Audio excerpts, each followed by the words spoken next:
All right, so this is gonna be how I do my baits. I use this for steelhead. I use this for Chinooks, salmon. A pretty simple process and pretty effective, surprisingly, and very durable.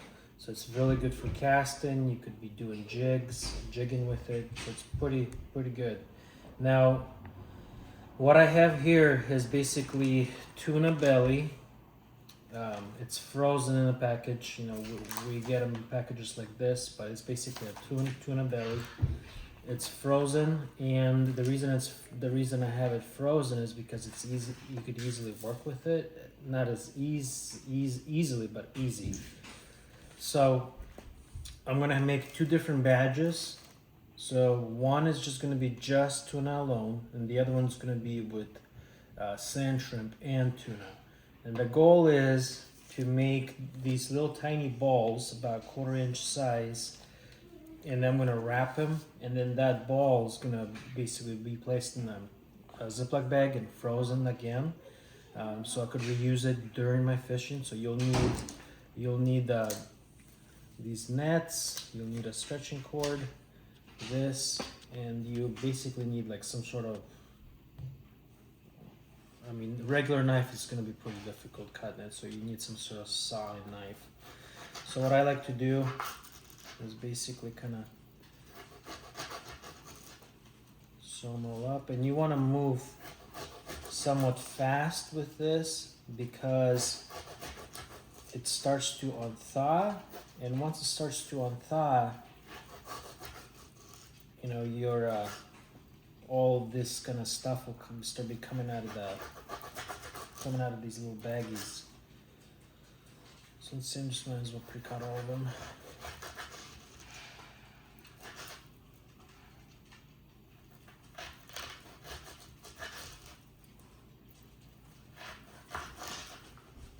So in Lake Chelan, like I was telling you guys earlier, from what I understand, one of the best baits is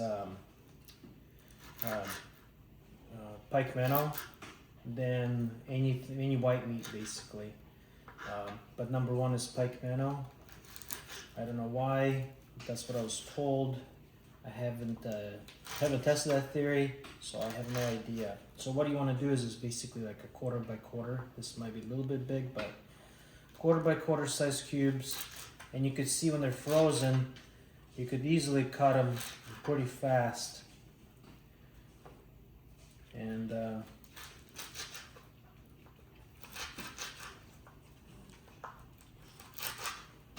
I also went out to Bonneville Dam today with the shad season. So I had caught some shad. I'm gonna try shad tomorrow. We have kokanee, we have trout. We do have salmon, but I'm not gonna use salmon for the bait. We do have shrimp. Our local company out here, Coon Shrimps. So we have some of that. So now I'm gonna split half and half. And I don't do anything like special. I just basically take this and kind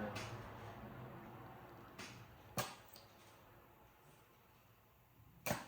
So before, originally what I did is I would do these little tiny bowls just like this. Let me show you guys. And then when I'm out there fishing, particularly for steelhead, I'm gonna pull them off apart.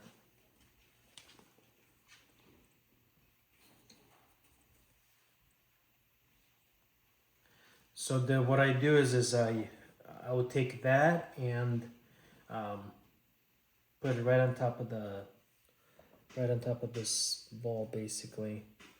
But if you this way, you know, that stuff's going to be frozen as well, and since it's frozen, you know, you're just saving yourself time. See how it's, so basically I put it on this tight, make a couple of loops like that. My stretchy cord. A stretchy cord could be tricky, so what you do is you hold it with one finger, 1, 2, 3, 4, 5, over the pinky, 1, 2, 3, and now I'll take the rest of the bundle, go through the hole 1, 2, 3, and then you just snug it.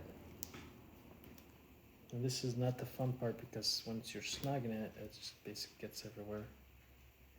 You know, the ricochets on your shirt and stuff. So that's not as sturdy as I like, but that's the idea. This stretchy cord is a little bit heavy duty than I usually use. So just like that, mix it up a little bit. Put it in the middle, take two squares like that. Couple of twists so it's nice and tight. 1, 2, 3. 2. I'm actually gonna go twice. 1, 2. This cord is I guess this brand is way stronger than I'm used to.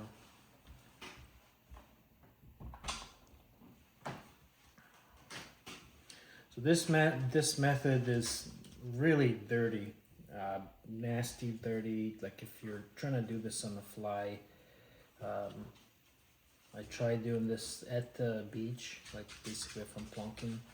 Yeah, it's just, man, everything's all over the place and your hands are dirty, sand, and it's just major pain in the butt. This way, I mean, you get her done, then you pull out the amount that you want and go fish.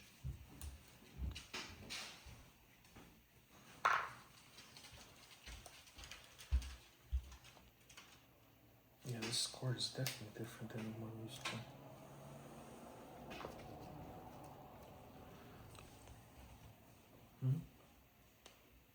I'll edit later. So what I have tried in the past, I have tried using curl scent, and the issue with the curl I found is, for some reason I feel like the longer it sits in the can, the kind of almost like it loses its potency. So 1, 2. This company is definitely thicker than normal. I'm not sure if I like this actually. Because for one, it's thicker. Then that means there's less strings to work with. I'm gonna give me more of this.